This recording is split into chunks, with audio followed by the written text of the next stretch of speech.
Romance at a glance. Romance at a glance. What you say now? Romance at a glance. Go ahead, girl. Hey, romance besties. This is your homegirl, Shawnee. I am so excited because today on Authors at a Glance, Bridget and I have the pleasure of interviewing badass indie romance author L.J Shen. She is a self-published author of such sexy books as Vicious, Book 1 in the Sinners of Saints series, Sparrow, and All Saints High series. She writes the hottest sex scenes in modern romance and is absolutely an author to watch. We will definitely be following her journey. So without further ado, here is our chat with the lovely, genuine Lee Shen.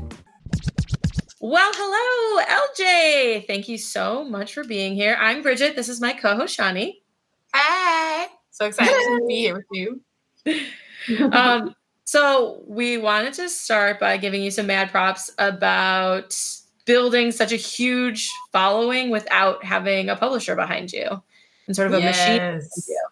Yes. And I must say, for writing some of the hottest sex scenes in romance. Okay. I'm giving you that award. Yeah. Right now, okay. Yes.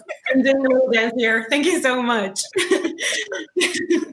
Thanks. And on that note, thank you for being here. We are thrilled to pop your podcast cherry. We're so excited. I'm thrilled to be here. Thank you so much. I couldn't say no. I mean, it was tempting for half a second because I'm an introvert, but I couldn't say no. Well, it's funny because we've had a few authors who are like, oh, can you just send me written questions? And I'm like, but it's a podcast. Be our friend. Come be our friend. So, Bridget and I are like that. We are very friendly. And when we meet you in person, we'll be like, hey, girl, what you doing? How you doing? I know I'm better in person because when I can act, well, I mean, now COVID happened, but like when I can actually like hug someone or like, talk to someone and, see them face to face, I don't have this barrier of, I don't know how to explain it, but like, I'm very much an introvert when it comes to like podcasts. I hate my voice. So I'm trying to shy away from this if I can, but like, seriously, like it has to end at some point, I have to grow. I'm glad you did it. I'm glad you pushed yourself. I know exactly what you mean. Like I'm super introverted when it comes to certain things. And like, I have to like hype myself up. Like, okay, we're going to do this. We're going out. We're going to do it. We're gonna do it. And I have to look people in the eye when I'm talking to them. That's why being in person is so like integral. Yeah. So I feel you. I feel you, girl. Do you do panels and sort of meet and greets and stuff like that? Or is that not something that you really do a lot of? Because I know obviously you have a massive digital presence and a lot of pop in Facebook groups, and you're really active and commenting back to all your fans and followers and readers of your books. But do you do anything in person? Obviously pre-COVID and hopefully post-vaccine COVID. Okay, so I do signings. Signing events are actually really, really great because I'm drunk half the time. And when I'm drunk, I'm an extrovert through and through. And I love my readers so, so much. I know a lot of them in person. I know them by name. So for me to just be able to, hang out with them is like a huge thing. So I do signings. I did one panel at Book Bonanza that was last year. It was a panel that was very important to me because it was about inclusive writing and like writing outside of like what normally people publish in romance. So I did that. I hyperventilated. I had people holding my hand under the table. This is like literally. That's not me. Like, I had to have someone hold my hand. No, literally, Kennedy Ryan and Daryl Banner held my hand. So I'm doing them, I guess, but like I feel way more at ease when it's just like through Facebook and Instagram where I can kind of like, check my angle, which I guess is, it's still me. It's just that I feel like I'm not completely exposed. Does that make sense?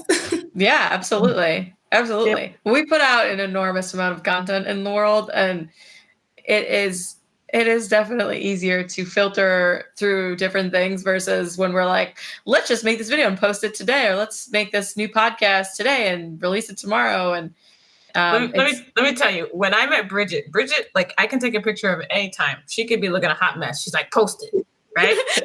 and me, I'm like, don't post that. Don't you dare post. Look at my light. Okay, let's take it again. We're going to take it like 10,000 more times. Don't tag me in something I'm not looking good. Like she convinced me. Bridget had to talk me after the ledge and she was like, Shadi, just live your life. Take a deep breath.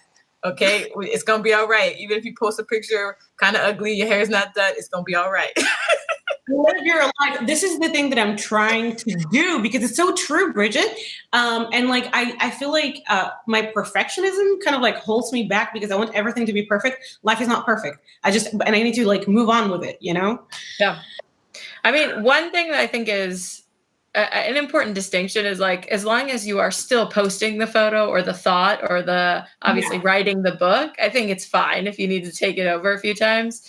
I just encourage Shani, like, if she's like, well, we just won't post that. I'm like, no, we're still going to post something. Like, we got to do something. So I think that's like a nice sort of balance. How do you balance that? Because you write, 2 or 3 books a year. So how do you balance that?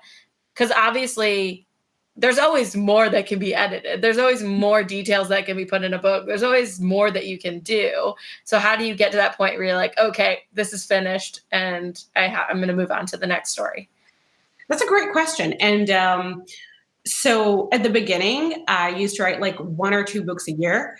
And I'm actually a fast writer, but a very slow editor. Like it takes me a while to kind of like, put everything in place. And I realized that it is never ending, like, I mean, if given the chance, I would just sit with a manuscript until the end of time, but then I figured once you find your team and that, there's like this editor who's really good with timelines and there's this beta reader who's like really good with, I don't know, digging deep when it comes to characters, you can kind of like, put more responsibilities in like, other people's hands. And that kind of like strips you from the anxiety of things. Currently, I am publishing for a year, but that's going to slow down because I'm always writing like 7 or 8 months ahead of like my publishing schedule. So it has to slow down. Mm-hmm. But yeah. I mean, 4 books that's a lot of books. That's an astonishing amount of writing in a year. You just talked a little bit about your team. I would assume that most indie writers don't have a big team. So I'm kind of wondering how you met them and like, did you have them at the beginning or did you sort of slowly add in more and more people as you've grown and as you've published more books and obviously had income to pay your team and things like that? Yeah. So it's a great question again, but I mean, the answer is that it all happened really randomly. My life is very random and the way I do things is very random, but it tends to work. With editors, it's just like word of mouth. I talk to other authors and, you just find the people that you click with. But beta readers, my very first beta reader, Amy, I found her on Goodreads. I was actually looking for a beta reader for Sparrow, which was my second book. And I was like, okay, I mean, I can't afford more than one editor. So I have to like get a few beta readers. And we're still working together, Amy and I. She's amazing. I feel like it's just a chemistry thing. Sometimes like I read someone's review and I'm like, they could be a great beta reader because the input, 4-star reviews, because the input that they put there is something that I agree with. I could use something like this. And actually my newest beta reader, I found her because she said she's a blogger. She wrote a 4-star review and I agreed with every single point that, she basically, had there. So I just called her and I was like, hey, do you want to beta read for me? And she was like, yeah, sure. Is that a thing that you can just apply for? Because I could be a great beta reader. I'm just throwing it out there. I read a lot of books. I have a lot of thoughts. You're going to rip me apart. Rip me to shreds. Do you find that with as you go through the process, your book that you initially sort of set out to write changes quite a bit? Or do you find that it's more of like a fine tuning versus like this whole chunk has to go and we have to figure out a new ending or something? I throw chunks. I throw books away. That's the tragedy. I throw 80K books away. It's every time it happens, like I always talk to my friend Helena Hunting, and I was like, I did it again, and she was like, oh God, she's like, God damn it, Lee, just stop it. I mean, it's horrible to throw a whole book away, but sometimes it just everything falls into place in your head, but then you put it on pen and paper. I was going to say pen and paper, but who does that anymore? And then and then you realize that it sucks, and it takes a lot of courage to go like, okay, this sucks, and now I'm going to start, from scratch. I'm the type of person who has maybe like 40K of like additional scenes that I never use in each book. Like I don't write clean. I dump everything into the Word document, and then I'm kind of like, okay, let's clean up this mess. Turn on here, okay? Kind of like sorting through things. But yeah. I know. So I don't know if you know, I don't think I mentioned this before, but Shawnee only exclusively listens to audiobooks. She doesn't read any books anymore. So we are very excited because we wanted to really attempt this season and sort of in our podcast to feature not only like, people are getting published by these huge publishing houses and hitting the New York Times. Everyone's heard of their book, but also feature indie authors of color, like just a variety of different people so that, we can kind of like get the word out about someone that, the general public may not have heard about. Although obviously you write a ton of books and people read a lot of your books. How did you kind of get into that? A lot of indie authors don't have audiobooks. So how do you choose the narrator? How do you publish it? How does that work? So I sell my audiobooks to Audible. I've done that from the very beginning. I'm happy working with them. I choose my own narrators. I'm pretty picky. I'm pretty picky. I have this pool of like narrators that I really love working with because I know them and I know that they can bring it. I love audiobooks too, but I don't listen to romance because listening to my own books is like a form of like torture. Can you imagine like your own sex scene? No. Actually, I can. Me and my sister, fun fact, I guess we could have gotten like CD-ROMs from the library, but back when we were young, we used to drive across the country together to see our family. And I would literally for 17 hours in a row just read romance novels cover to cover out loud to her while she drove. Oh my God. So like, none of it bothers me. Like I'd be perfectly fine. I'd be like, ooh, look at that sexy scene. See, some people are like, oh my God, she actually said that out loud. I'm like a 5-year-old. She said that.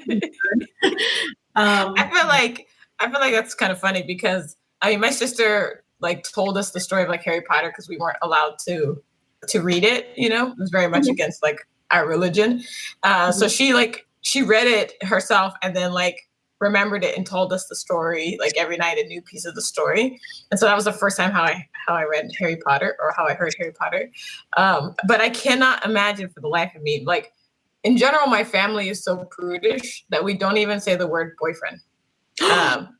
This is your friend until he's your husband, but there's never your husband. I love this. Never. Okay, even now I say partner, but it's so strange to say boyfriend that you won't ever really hear me say it. But I'm actually really curious to know. So we talked. We were doing a whole season on J.R. Ward, right? And so one of the things about her series is that she was saying she keeps everything up in her head, like where she knows all the facts about the characters and she doesn't write any of it down and she keeps it all in her head and she's, able to keep it straight, which we debunked, but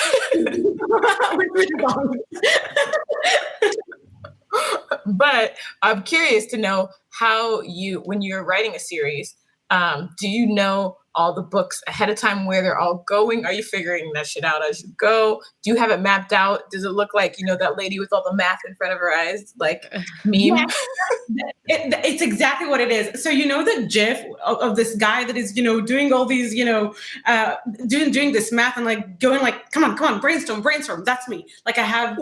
You can't see it here. Well, maybe you can, but like I literally have like mood boards and like a ton of like notebooks with like every single freaking detail, and like it would be something super dumb. Like I know that the fourth book is going to have this girl, and I'm like, she's going to have a mole on her nose.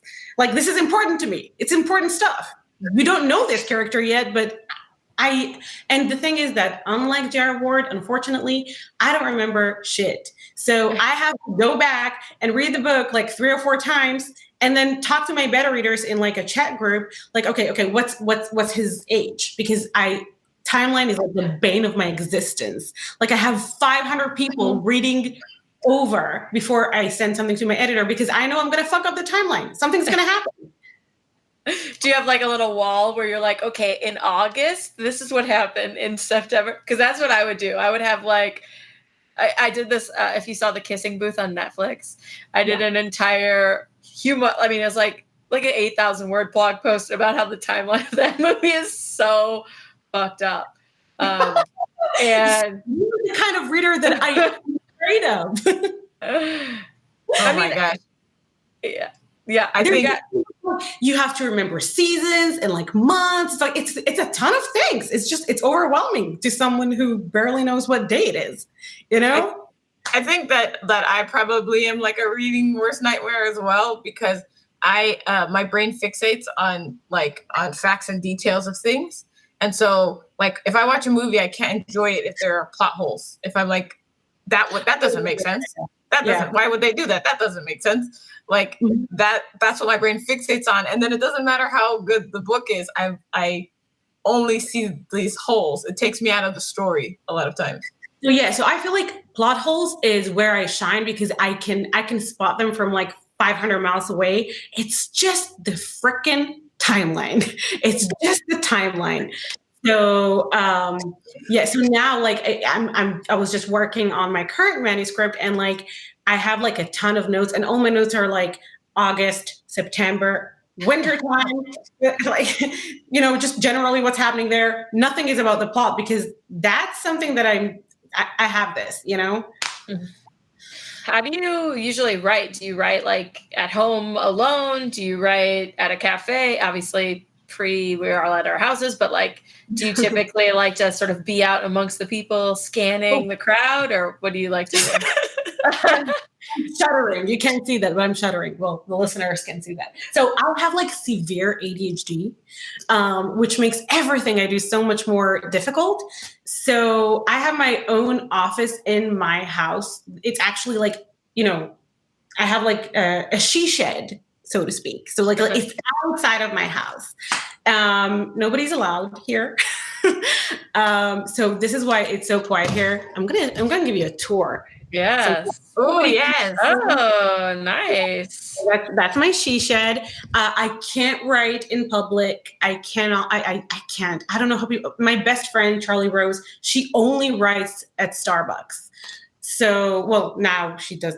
She writes at home, but like she prefers to write at Starbucks. She really likes, the hustle and the bustle. And I'm like, and this one time I was like, okay, I'm going to come with you and see how you do this. I could not read. I could not write like one word. I actually deleted like 500 words. I was so distracted. I was like, oh, this is terrible. I'm just going to delete it. So yeah, I definitely need my peace and quiet, and I can't listen to music. My internet is turned off. I'm like a cave woman when it comes to writing. So I'm curious, how do you, when you're thinking of your characters, how do you build a character that your protagonist can fall in love with? Like, what's the characteristics that you are kind of looking for them to have? So I think it changes because I think there are a few types of people that I could fall in love with, but my kryptonite, and I think my reader's kryptonite, is the alpha male asshole, and he has to be like super broken, not just like a little broken, not like, cracked, but like shattered, like dust that you have to pick it up like with a freaking Hoover and then start reassembling it like a sandcastle. That's the type of guy that I'm drawn to. I mean, granted, I did marry a computer nerd. Yes, not shattered at all. The whole he came like bubble wrapped. But for me, like my teenage mistakes, the things that I love the most was falling in love with the wrong guy.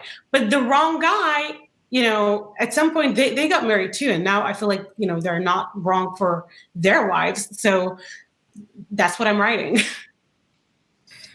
How do you decide on the ages of the characters? So we read The Hunter for the podcast, and also went back and we're reading some of the All Saints High books, and like, how do you determine the ages that they start out with, and then like sort of what feels appropriate for their like happily ever after? Like Daria and Penn are like sort of sophomores in college, but Hunter, they're only like 19 or so, 20 at the end of their book. So how do you choose? Well, with the Hunter, I was kind of like pushed to a corner because it's a first in a series, and by the end of All Saints High, in which Hunter is a very minor character, he's like in high school. So I was kind of like, I had to start where they're like pretty young, but like the rest of the series is going to be contemporary, which means that they're going to be 26 and older. So I just feel like when you write romance, as it is pretty, it's full of boundaries, it's kind of, I'm not going to say it has a formula, because I generally don't feel that way. If I felt that way, I wouldn't write, but there are a lot of restrictions. So I think, different ages bring with them different, struggles and different, types of love. And I think one of the things where you can shine is write a high school book and then write a contemporary book. And one of the things I really want to do is I want to write a 40-year-old divorcee. Like, this is something that I really want to do. You got to write a Christmas book then, because all the Christmas books are divorcees finding love for Christmas. I mean, right? So yeah, so I feel like this is one of the only ways where, you can spice things up for yourself and for your readers, Yeah, I agree. We're actually, when we were reading The Hunter, I was telling Shani that I thought that the next 3 books were going to all be like later on, because the epilogue didn't make it seem like anyone else had already sort of found their happily ever after. So I was excited. I was like, ooh, everyone's going to be mid-20s.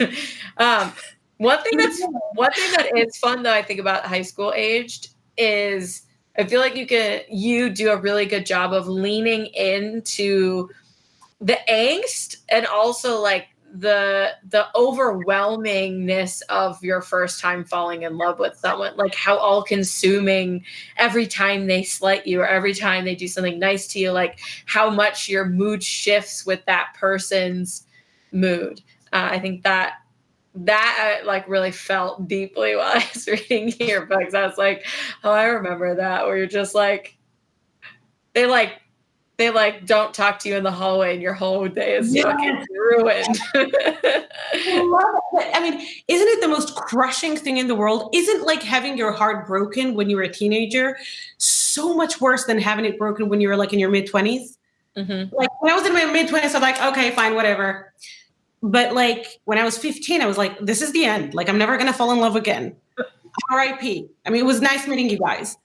This is like so funny to me. And I know this is going to sound really strange, but like I never dated in high school whatsoever, because I came from a family that's very religious. There was no such thing as dating, even though my brothers kind of snuck around and did their own thing. But I never got my heart broken at school, because there was never any, like whatever. And then as an adult, I've never been broken up with. I've always been the one to be like, oh, peace out. I'm good. You need to keep moving, So I hate you. So,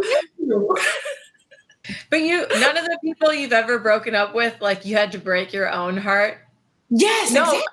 Because I broke up with someone in college, and I had to like break. I knew we like we didn't have like the same vision of a life, you know? yeah. And so I knew we couldn't stay together post college because like we just weren't going to want to live in the same city, in the same place, and raise the same family and live the same life. And so I had to it broke my own heart to break up with him and break his heart, but I had to. I only have, well, two things. One, I have one boyfriend who he was there for me when I was ill, right? So I had to break up with him. It didn't break my heart because like having a conversation with him, he was like having a conversation with an idiot. I just couldn't do it, right? So like I knew it had to happen, but it still hurt my heart because he had just been there for me so consistently and sweet, you know what I mean? But it wasn't like I wanted to continue to be with him, you know? So like for me right now, I'm experiencing love like a teenager. So I feel like I'm going through what everybody went through at 16, like now in my 30s.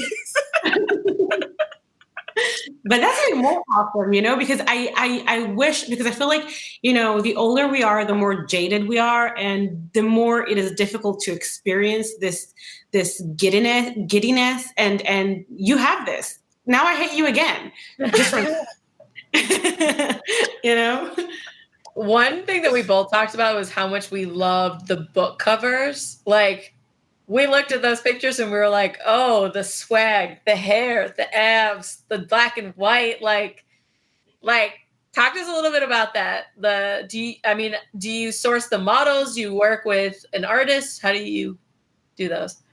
So other than the hunter was Chase Matson. He's been on covers before. But other than him, I really try to make sure that my cover models are not anywhere else. And I think that is true to say for the rest of the series because I've already purchased all the other covers. You haven't seen them before. It takes a long ass time for me to find them on Instagram. But you know what? Someone needs to do this job. Someone has to do the hard work. Dirty job. So really quickly, because you said that you do try to find them on Instagram. I'm assuming they're models on Instagram. Yeah. But I just have to say, like, I commend you for that because so many books use the exact same, not even just the exact same model, the exact same photo for their cover. And for me, the only way I know the difference between books is the cover, right? Mm-hmm. Like I might not remember the author or who was what, but I remember the cover art. And so when it's the same person, I'm like, oh, I already read that book, you know, and I'll just go right by it, or I'll be like, this is weird. And then I'm realizing like, oh, every mafia or Russian mafia book has the exact same dude on it. Like, you know? I think it stems from the fact that a lot of romance authors don't want to take the chance on a non-hot guy cover because they don't know if it's going to sell. And I was dumb enough not to consider it when I first started out. So Sparrow just didn't have a guy on it. And I was dumb enough not to recognize that it could hinder my success. And that's why, and I think what's great about it is that, you know, my series is always like a hot guy. I like it. I'm happy with it. It's a lot of work to find new models, but like, it is what it is. But like when I write standalones, for instance, I always put like an object or something that is just, you know, not a guy. And it gives me so much satisfaction to get a cover from my designer and see something that I know for a fact no one else has, you know, like it's just mine, uniquely mine. And, you know, I don't have to wake up, you know, in the morning and see like the exact same model and the exact same pose. And like, oh, great. I paid good money for this, but great. Not better. And also like you're doing yourself a service by spending that time scrolling Instagram and looking at rippling abs and comparing them. We recently started a thing on Instagram just doing Trope Tuesday. So posting thirst trap pictures of beautiful men on Instagram and asking people what they think that trope is. And I literally just did it because I was scrolling Instagram one day and I kept seeing these astonishingly beautiful people. And so I just started posting them to our stories. And all of a sudden I posted like 30. And I was like, this is fun. I should give this gift to others. I should pass it forward. Yeah. This is my contribution to the world. You're welcome. The Lord's work. The Lord's work.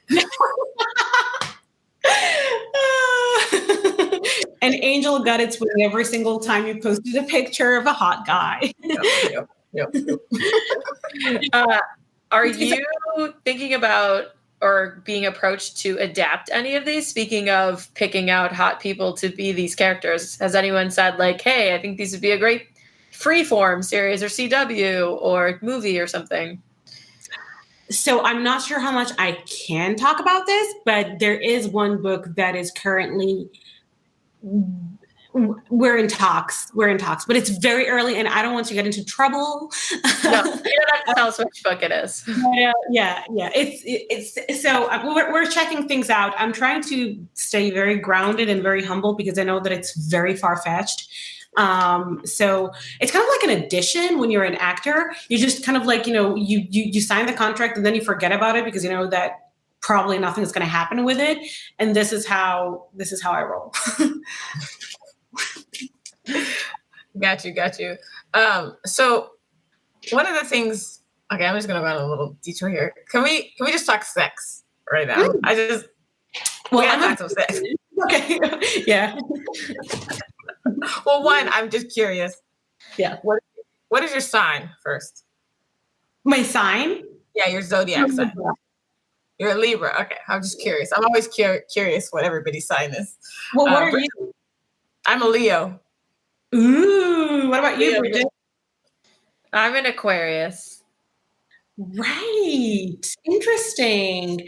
I don't think I get along with either of you in real life, but I think you would because I would never ask you, nor would you ever know. Because whenever Shani asks these questions, I just sort of I just sit here because I don't know anything about zodiac signs. Actually, Bridget is a air sign. You're also an air sign, right? So you guys get along, and I'm a fire sign, so we really get along.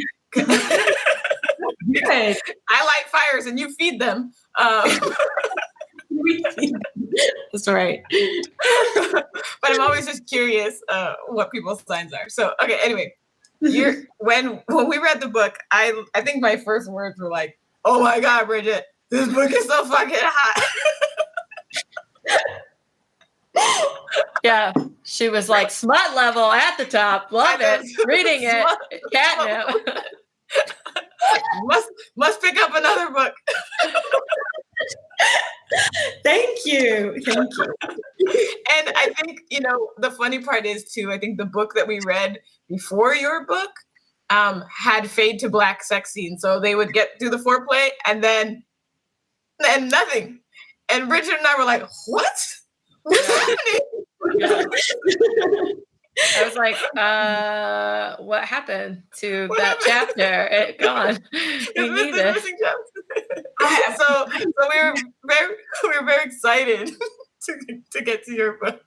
We were like, oh yeah, this totally makes up for the other one. So I'm curious to know how how much sex to put in a story, how graphic to get with that sex. And have you ever been like, oh my God, Lee, that's too much sex? Okay, so I've never had this is too much sex, but I've had what the fuck were you thinking? I've actually I've heard that a few times because I tend to try and spice it up, and I'm very happy with the way I write my sex scenes. I like to keep them memorable, but for me, I think 2 to 3 sex scenes is enough. Because there's more the first kiss is that's my kryptonite. That's what I love writing. I always wait for the first kiss. Sometimes I write it before I write the entire book because I'm I know what's gonna happen.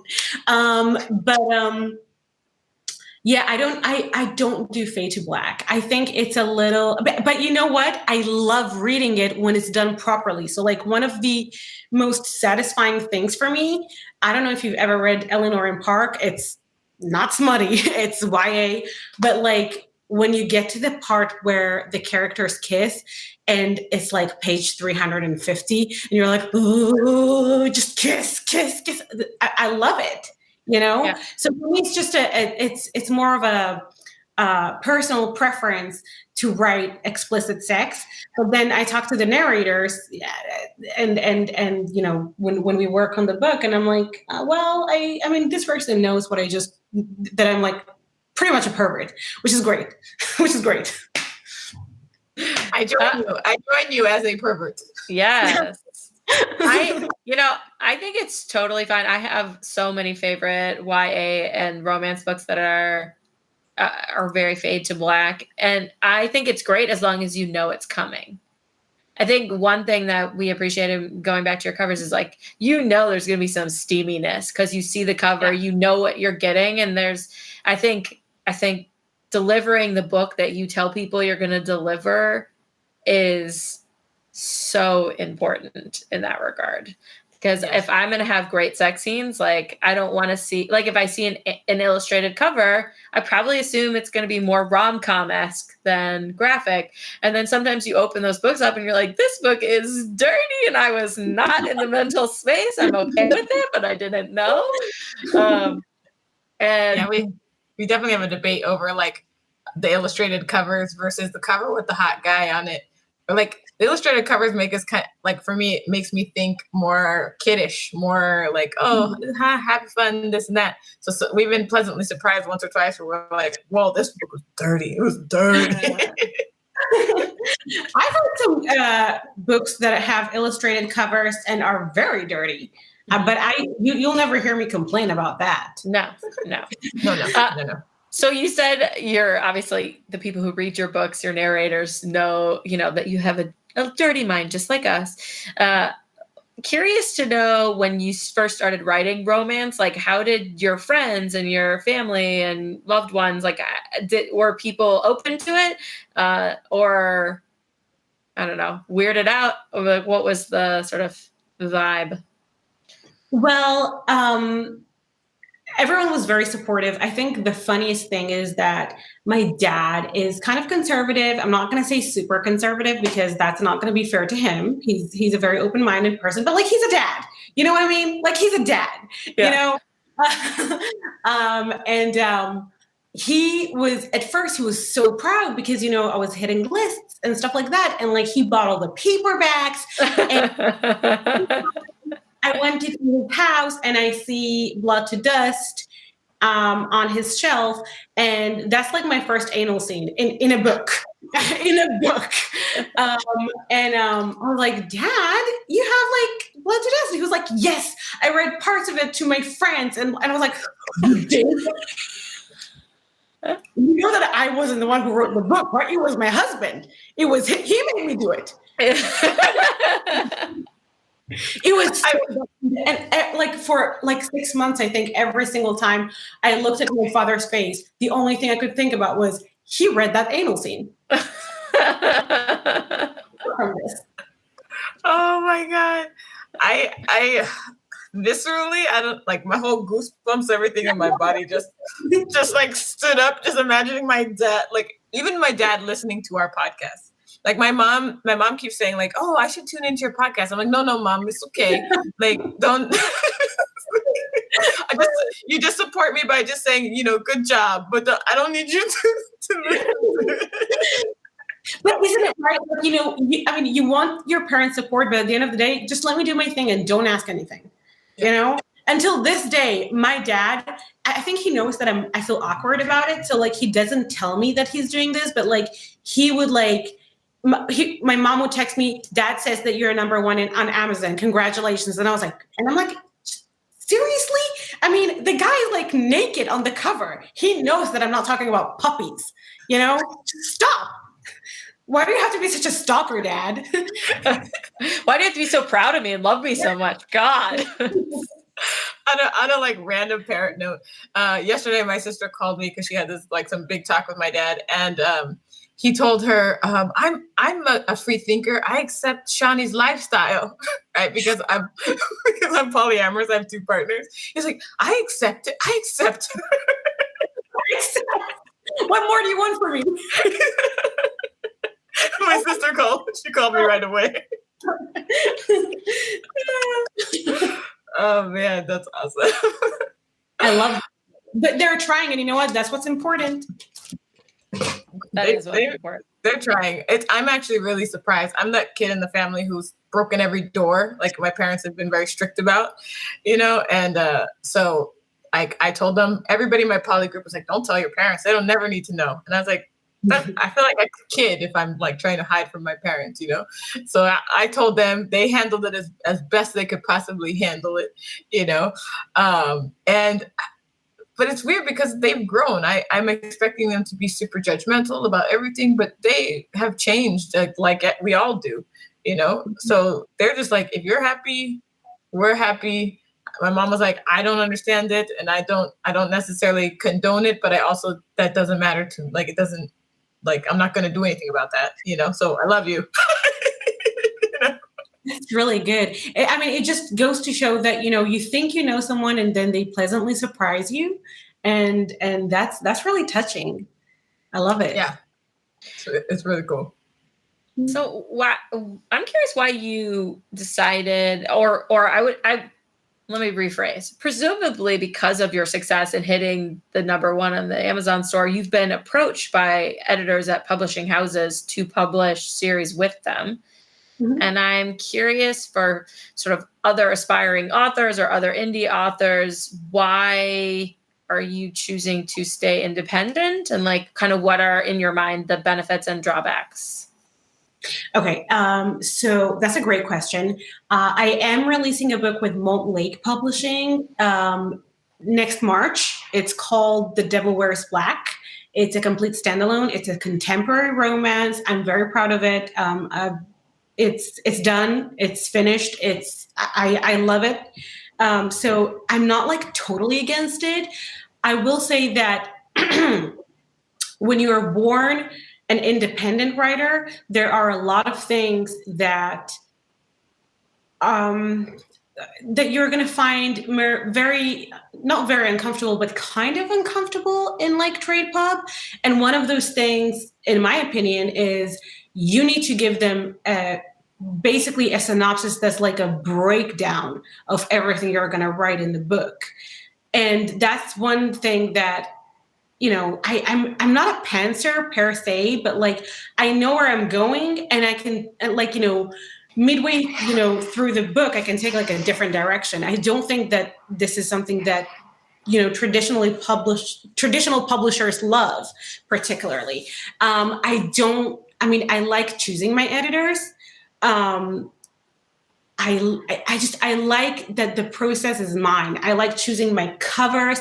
I like having the freedom to, can a cover because I don't like it, or like, decide to buy like a new model, at the very last minute. And I think the freedom of being independent is very important to me at this stage. I'm not against it if the right offer comes along, but like, I feel at this point that, just doing a traditionally published series because it's offered to me might not be the most, the smartest thing to do, Yeah, especially since you have such a dedicated fan base already who are already like, reviewing your books, rating your books, telling people about your books, buying your books. I also like the name The Sassy Sparrows. I think that your fan base name is really cute. Did you come up with that, or did one of them come up with that? I did. I thought, so that was before I wrote Vicious, and I thought, well, I'm never going to have a hit that's as big as Sparrow, so I'm just going to call it The Sassy Sparrows because that's going to be the book that I'm going to be remembered by. And then like shortly after, like 3 months after, I released Vicious. And Sparrow is not the book that I'm known for these days. So yeah, that was, oops. But I like the name, so it stayed. I feel like that's an example of how we are our own biggest critic. Like what you just said nails it on the head for me. Like, my friends will always tell me like the songs I make or whatever. They're always like, Shani, this one's a hit, and I'm like, it is. I'll never make a song better than this, and then I do, and they're like, Shani, this one, But every time I'm like, I'll never make a song better than this. You know what I mean? And I definitely feel that viscerally when you're just like you're your own biggest, like. That's right. Yeah. Do you sometimes feel resentment towards that song of yours that everyone loves so much? Mm-hmm. Right? Oh yeah. For sure. Especially because people want you to create a song like it. Like, and if you deviate. Repeat it. Exactly the same, but just a tiny bit different, but exactly the same. Have no freedom creatively. Yeah. Well, you get it. I think every artist gets it, you get it. It's constantly, the need to bring something new to the table, but remember your audience, like read the room. So yeah, read the room. That's not what they want. Okay. Don't bring another ballad, but they want the punk rock stuff. What are you actually making? What kind of music are you making? I make like an experimental kind of industrial rock type stuff, but honest to God, my friends always say that there's no genre for me because I really create based on my mood, and I grew up because my music was restricted. Like, my mom loved gospel, so we listened to a lot of gospel, but you couldn't listen to a lot of secular music. So instead, I used to listen to a lot of soundtracks to movies because that was kind of a way around that. So the music, from song to song, the genre changes because they're mood based and they're not necessarily genre based. So that's why, like, if I create this one song and it's like a heavy drum, like fast paced, whatever, and then the next song you get might be a very soft, like, emotional type thing. So there's nowhere to put me. And I think every time we talk to like different managers or people like that, and they're trying to pin down what genre I'll fall into, they really never can, and I kind of like it that way. Cause I'm like, I don't want to have to force feed what I'm, like what I'm feeling or what I'm doing into a certain hole. Absolutely. Yeah. I get it. Yeah. It's interesting. Sorry. No, go ahead. It's interesting because I feel like the art that we consume between the ages of 6 and 22 kind of like shape us to be who we are as artists. Because after that, you will listen to a lot of great things and you will, read a lot of great books. But at the end of the day, the things that shaped you into who you are, you consumed them like way back, So that's really interesting. I'm going to go and listen to your music afterwards because I think it's really interesting. Oh, thank you. It's also very, very good. I saw Shani perform live before COVID happened, and it was excellent. Bridget has to say that though because I don't have to say that. I'm just kidding. I would have. That's just me not being able to accept the compliment. I have to say that because Shani takes care of my kids all the time. No, I would never lie. I'm all about that honesty in my reviews. And Bridget, we are actually one of the things that we we talked about a long time ago. We had to like prep ourselves because we were like, we're going to be reviewing some of our favorite people's books, and we're going to review books like that are not good, and we're going to have to be able to like talk to these authors in person after we just ripped their book a new one. Like, we got to get thicker skin. Get thick skin too, right? Yeah. We definitely, we got our first, an author came on to like, one of our episodes of her book on YouTube and wrote us like a scathing, review about it, and whatnot. And I wrote her a very nice response back, but it was just basically like, when you put yourself out there, you're up for review, no matter who you are. People can review our podcast and they can be like, this is shit. These girls, they ramble, like. No, I'm not saying that you're right. No, but it is so true. You cannot expect not to be criticized. That's something that's very important. And like, you can't fight it either, because fighting it would only make it worse, you know, not being able to accept, and I don't have to agree with the criticism. I can think that it's wrong and that, you know, that person is wrong, but I have to accept it. Yeah. Accept it, don't agree with it necessarily.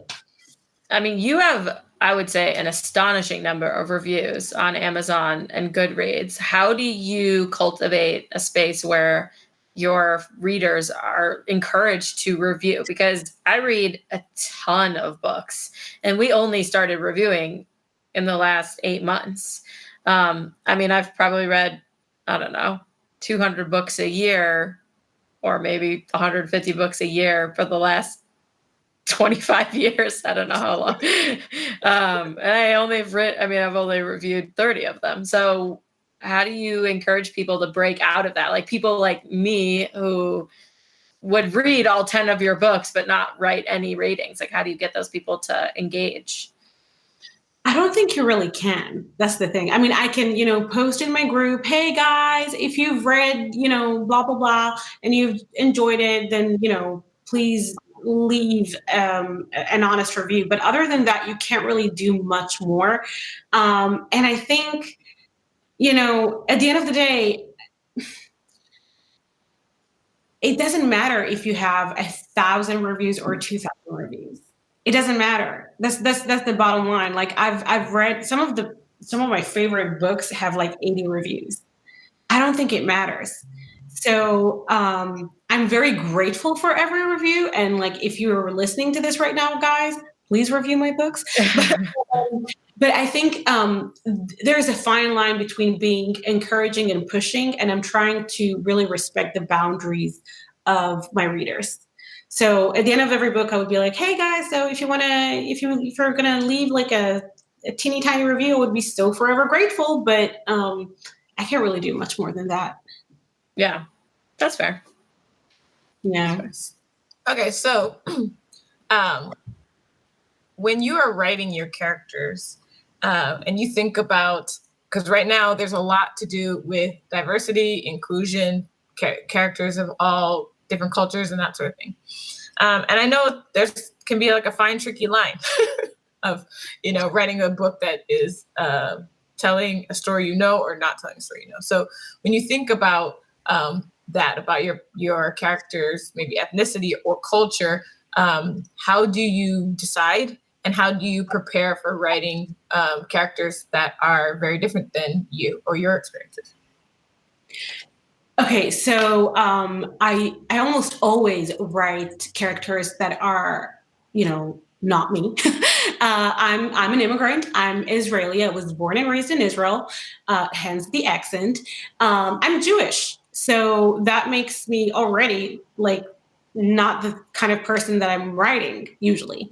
I have a lot of beta readers, and I normally always take like sensitivity readers, especially for each book that I write, if I write a minority. So I don't know if you know Broken Night or Scandalous, but in Scandalous and Broken Night, I have a Black character in Scandalous and then a mixed character in Broken Night. So obviously sensitivity readers, they're really helpful. And just being making sure that you're, you know, factual and you don't put your opinion into this matter. You know, like it's all about, you know, doing justice to the story and, you know, to the people in the story.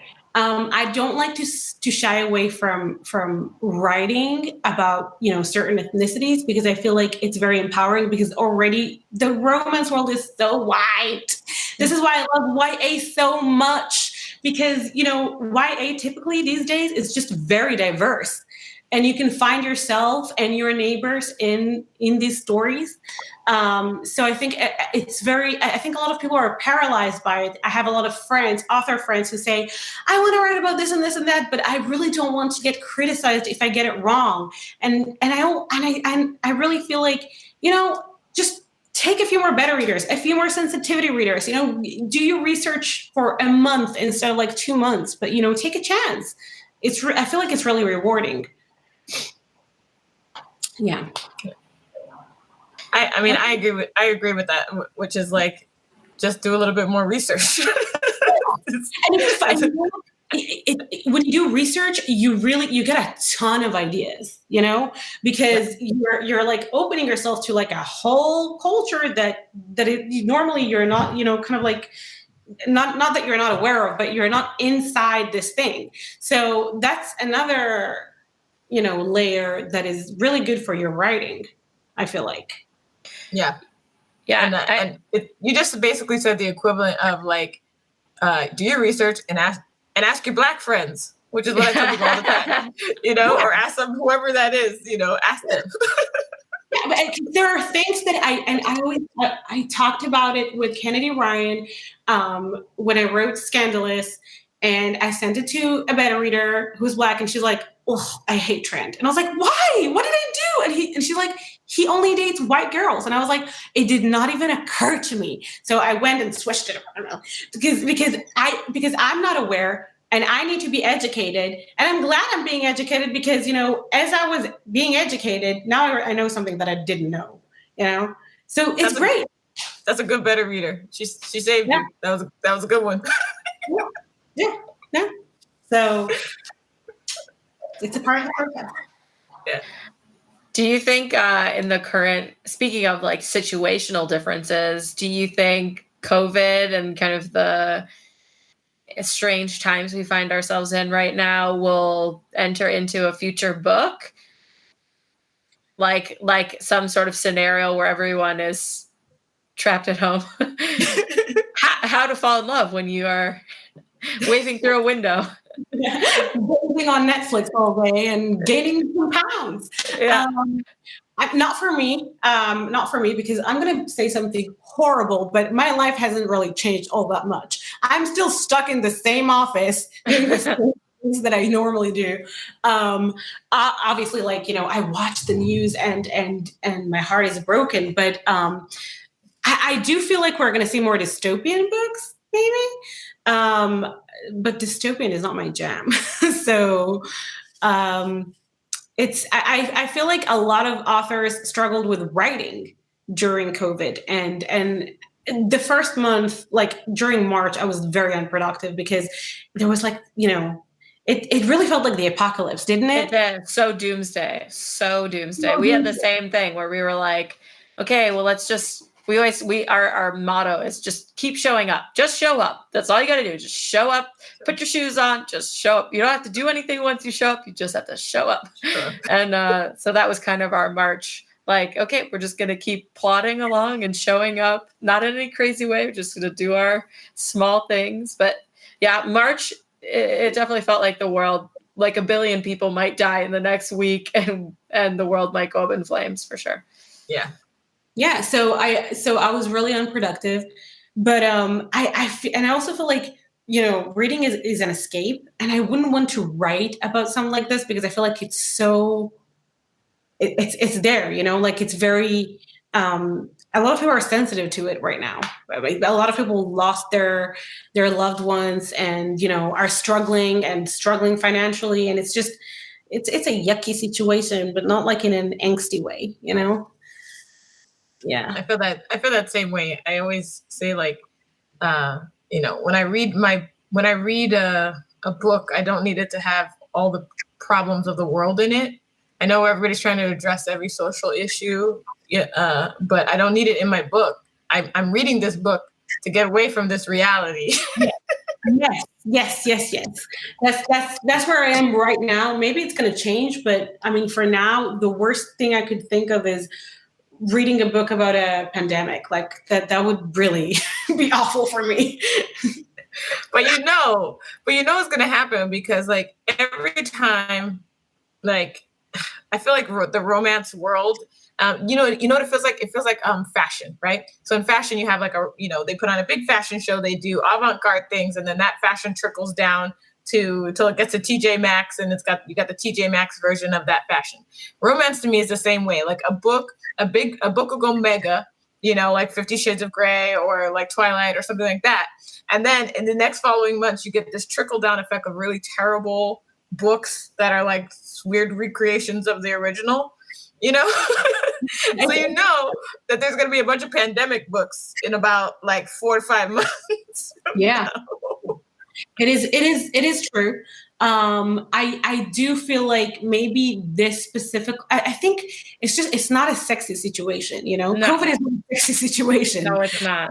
There are a lot of, I mean, it's very sad to say, but like there's something about war that, you know, is very, it really like opens up your heart and makes you experience all the feels. Sure. So like writing about soldiers is something that is very common. This is like, there's just literally nothing about it that's right. You know, like it's yucky. It's ew. Yeah. You don't want anything to do with COVID. Yeah. Plus, like, you can't have sex scenes because no one's supposed to be getting within 6 feet of each other. And it's like, where's the fun in that? Oh my God. Idea, which is really bad. I know, but I did think about this. You can still do a bunch of stuff from the other side of the room.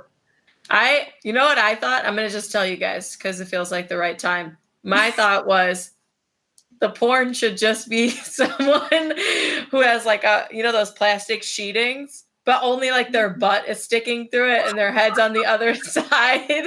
And then the people can walk up and it's like, that would be like, it would be like a glory hole, but plastic sheetings. You could still see the people. And it would just be just for COVID, you know what I mean? It would be like, I know you're having a hard COVID time, but here's a context. I just want you guys to know that was my immediate thought. I was like, that's the next Pornhub for sure. Oh man, when I go to like a polyamory support group like once a month, you know, and we just had ours on Zoom, and it's so funny because like poly people are trying to figure out how to juggle multiple partners during a pandemic, and it's the saddest thing you ever hear, you know. And it's funny because a friend of mine, he like, so I go to a kink, like I have a kink support group and a poly support group. This is the kink one, but one guy has his girlfriend cam girl, right? So they're not in the same location, but she cam girls for him or whatever. And that's their COVID, you know, like solution. And I'm like, damn, why didn't I think about that? Yeah, that's the perfect solution. I love it. But you know what? I really feel like, I mean, how bad does it suck to just date during COVID? Like your love life is basically frozen indefinitely. Yeah. You know? So yeah. Yeah, and it's like, what if you've only gone on like 4 or 5 dates? Like maybe you've had sex, maybe you haven't had sex, but it's like, do you commit to being COVID? Like, okay, well, maybe we aren't going to live together, but we're going to like quarantine together in the sense that we're not going to see anyone else except for each other, so that at least we can like have some human connection and contact and human connection, sex physically. Or do you just like, it fizzles out because you're not supposed to see anyone else? And I don't know. I mean, I did read a lot of things that people are like, you better get Jane Austen up in this bitch and write me some fucking letters. Which I mean, that's what I told my partners. I was like, yo, I need letters. I need dirty talk. I need phone sex. I had to be like, girls got needs. I have a higher sex drive than both my partners. So like, I'm always like, yo guys, let's get it together. But I mean, I'm in that situation. I'm in the situation you described because my second partner, we've been together when COVID started. We've been together maybe like 10 months. We're very much in love. We're very much in the new relationship energy. We're like all about each other. And then I've been separated from him for 3 months, and I was supposed to come home yesterday. And now I'm not coming home until August, the beginning of August. And it's kind of like this thing where, like, for me, I'm like, should we break up? Like, you know, he's definitely like on the no train, but it just feels weird. You're like, I did not anticipate a long distance relationship doing, you know, anything like that. And like, I don't know, it's just been a very interesting situation. Like, I don't know what to do, but I think the good thing is being away from him for 3 months allowed the new relationship energy to fall off, like the chemical love response to fall off. And it actually makes me feel better about our relationship because like at this point we're choosing each other. We're not, it's not just driving hormones. You know what I mean? It's very true. And so now you get to see the consideration of the other person, the things that you're doing for each other that are just pure choice. And I think that's a totally different kind of feeling and a love than just like the frenzy of like, hey, yo, let's fuck. We're going to do this. We're doing this. Yeah, let's do this. It's so true because now you have to actually get to know him, right? Like this is, I mean, it happened to me with, well, I was going to say it happened to me with my son, but that sounds awful. No. What happens? He doesn't go to school, right? So like I have to sit down and talk to him. I'm like, okay, what's up? And then you kind of like get to know the person better and, you know, really, really like, you know, connect with them in a different way. But I feel like COVID really sped up relationships for some people. I really do feel that way. I feel like Shawn Mendes and Camila Cabello would not be living with each other if it weren't for COVID. Camila needs to really, really send COVID like a love letter saying thank you so much, okay? He is so pretty. She's pretty. She is so pretty. He is so pretty. When they did that benefit and she sang and he played guitar, first of all, I was like, why is he also not singing? Harmonize, you lazy motherfucker. And then secondly, I was like, look at those two beautiful people trapped in a mansion with their baby grand piano, just living life. Yes. And and honestly, like, I mean, good for her. I'm not jealous at all. Like, totally not jealous. But you know, COVID made it happen. If it weren't for COVID, there would be like, you know, going back and forth and like breaking up after like 3 months because, you know, we don't have time to, you know, hang out with each other, see each other. But yeah, that's not happening. You have a lot of time now, bitches. So much time. Do you have, speaking of getting to know someone, do you have a favorite character? That's like choosing between your children. It really is. Yes, you can. It's so you easy. can choose between your. I almost forgot. Was that recorded when you refer to one of your kids as the new one? Yeah, absolutely. Okay. I say it all the time. She is. She's only 8 months old. The other one. The other one. I will tell you right now, my favorite child is the 2.5-year-old because the 8-month-old is 8 months old. The personality, you can't compare right now. The 2.5-year-old's dope. The 8-month-old is adorable and chubby and laughs and stuff, but the 2.5-year-old can debate me about stuff and like tell jokes. I mean, yeah. The 8-month-old is like the side piece.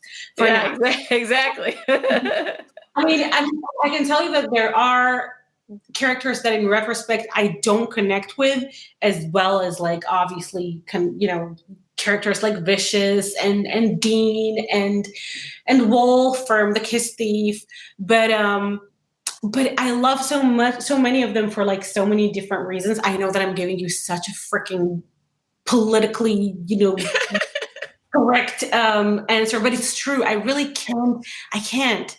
You know, I've been through so much with these babies. Well, you gave us 3 out of all of your books, so I'll take 3 winners out of the book. So wise of you. I just literally shot myself in the foot, and you took it, and good for you. Yes, I'll take it. One thing that we always are curious about, we've been to a lot of panels, and a lot of authors say that they don't actually earn enough money, especially traditional published authors, to like support themselves or replace a salary. So maybe they also are doing another job and then writing at night or on the side, or maybe their partner or husband or wife makes up the difference. Have you found that you were able to, did you have like a career that you left to become a writer? Or did you start out as a writer? You know, is it enough to replace like a quote unquote sort of salary of money? So my career kind of like crept in on me. I didn't want to work, like period. I just didn't want to work. Okay, I'm not even going to sugarcoat it. It's not feminist. It's not cool. But I didn't want to work. I was actually, I got pregnant with my son. And my husband and I my husband is American. We just moved here to California. And I was like, cool, I'm just going to be one of these, yoga moms. But like being a yoga mom while you're not a mom was like very boring because I was just like, waiting for him to come out. So I was like, okay, well, what can I do? I'm going to write a book. And things kind of like, really snowballed from there. And I never thought about the money the way I thought. I mean, the rush of like releasing a book, writing a book, having the reaction, the bad reaction, the good reaction, everything in between. That's the thing that I got really addicted to. So money was not an incentive. I know that it sounds, again, it sounds like, it doesn't sound very genuine, but it's true. Like I really didn't want to work.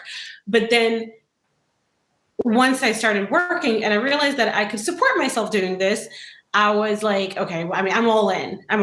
By that time I had a baby and I had a full-time job too. So I was like breastfeeding, I was pumping, and I was writing 2 books like simultaneously, which is great. I mean, my life worked out seriously just the way I wanted them to work out. I wanted it to work out. So I do find that I do make enough money to support myself now. And I mean, I'm not going to sugarcoat it. One of the reasons I stay an indie author is because I don't want to depend on someone else to tell me how much I should or should not make, you know? Yeah.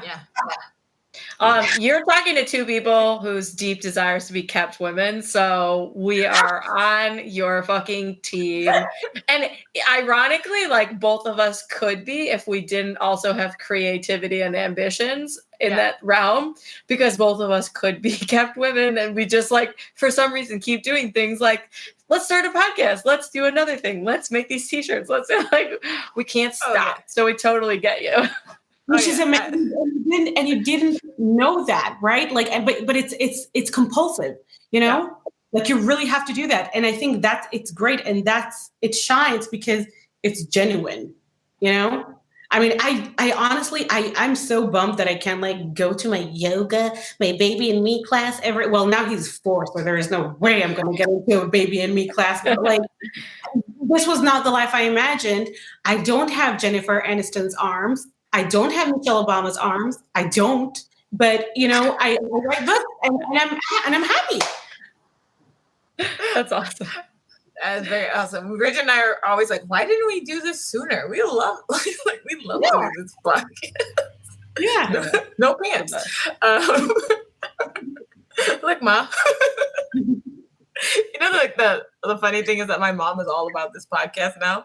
Like, because like the quick history is that when I was a kid and I would be reading romance novels, I spent the majority of my time trying to hide them from her, right? Like coming up with crazy, unique ways of hiding them. I hid them in my band uniform like bag. Like I shoved my band uniform in a hole in the closet and I filled the entire garment bag full of romance novels, you know, until she found it. And then I had to find a new hiding spot. Or I used to cover my books with paper and write Pride and Prejudice on the cover, you know, so she would always think I was reading, you know, The Great Gatsby or whatever.